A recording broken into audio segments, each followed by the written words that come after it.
ছড়াচ্ছে, আবার অন্যজনেরাও ছড়াচ্ছে। তারপর হচ্ছে আইএসএফ এর রাজনীতি একটা মূল্যবোধের রাজনীতি করে। আইএসএফ মারামারি, হানাহানি, হিংসা এই সমস্ত রাজনীতি করে না। যাদের পাস রেকর্ড এত খারাপ তাদেরকে আইএসএফ দলে নেবে কি নেবে না এদের ভাবনা চিন্তা করবে, এক নম্বর কথা। দ্বিতীয় কথা, আমাদের আপনি যে প্রস্তাবের কথা বললেন, এই ধরনের কোনো প্রস্তাব এখন এসে পৌঁছায়নি। প্রস্তাব এসে পৌঁছায় রাজ্য কমিটি নিশ্চিতভাবে আলোচনা করবে, তারপরে আমরা ডিসিশন দেবো। তবে আবারও বলছি, আইএসএফ একটা মূল্যবোধের রাজনীতি করে, আদর্শ নিয়ে এগিয়ে যায়। এই আদর্শচ্যুত মানুষের এখানে কোনো জায়গা না। কিন্তু বর্তমান যুগে বেশি নীতি নৈতিকতা দেখাতে গিয়ে বামেরা আজকে শূন্য। তো আপনারাও সেই বামেদের পথেই কি মানে নীতি নৈতিকতা ধরে রাখবেন? তাহলে আপনাদেরও ভবিষ্যৎ যদি শূন্য হয় নাকি তাদেরকে নেবেন? দেখুন, আমাদের লক্ষ্য হচ্ছে সমাজ ব্যবস্থা পরিবর্তন করা। মানুষ ক্ষমতা দিলে, মানুষ বেশি জায়গা দিলে বেশি ব্যাপকভাবে লড়াইটা করবো গণতান্ত্রিক প্রক্রিয়াতে, মানুষ স্বল্প জায়গা দিলে স্বল্পভাবে। ক্ষমতার শীর্ষে থাকার জন্য অবাঞ্ছিত কিছু এলিমেন্টকে নিয়ে নেবো, সেটাও হতে পারে না। যেমন সাথে এটাও বলছি, বামেরা শূন্য কি 100 সে বিষয়ে বিতর্কে আমি যাবো না।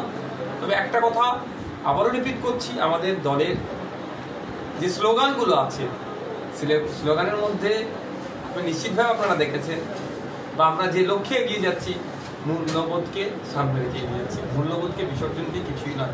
যদি বিসর্জন দিই সাময়িক সময়ের জন্য হয়তো ভালো ফল পাবো, দীর্ঘমেয়াদী বা সুদূর প্রসারী কিছু হবে না। আমরা চাই সুদূর প্রসারী এবং সমাজ ব্যবস্থা পরিবর্তন। আপনারা সবসময় বলেন যে আমরা গরিব মানুষের জন্য আন্দোলন করি, আপনি আবার এখনো বলছেন নীতি নৈতিকতার ক্ষেত্রে, সেক্ষেত্রে আবুল বা কাইজারদের ব্যাকগ্রাউন্ড দেখে আপনারা নেবেন। কিন্তু আপনারা তো শিল্পপতিদেরকে ক্যান্ডিডেট করেছেন, সেক্ষেত্রে তাহলে নীতি নৈতিকতার তো প্রশ্ন আসবে।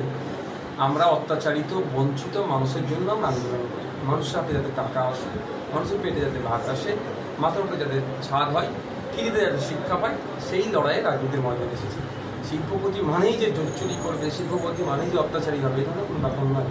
আপনি যে শিল্পপতির কথা বলছেন, আমি তাকে নিজে প্রশ্ন করেছিলাম টিকিট দেওয়ার আগে, যে বিড়ি শ্রমিকদের হয়ে আমি গলা ফাটাই, তাদের 1000 বিড়ি বেঁধে 163 টাকা মতো, 263 টাকা কত পয়সা মতো মজুরি হয়, 150-120 টাকা দিয়ে কাজ করে নেয়, আপনি এ কাজ করেন নাকি?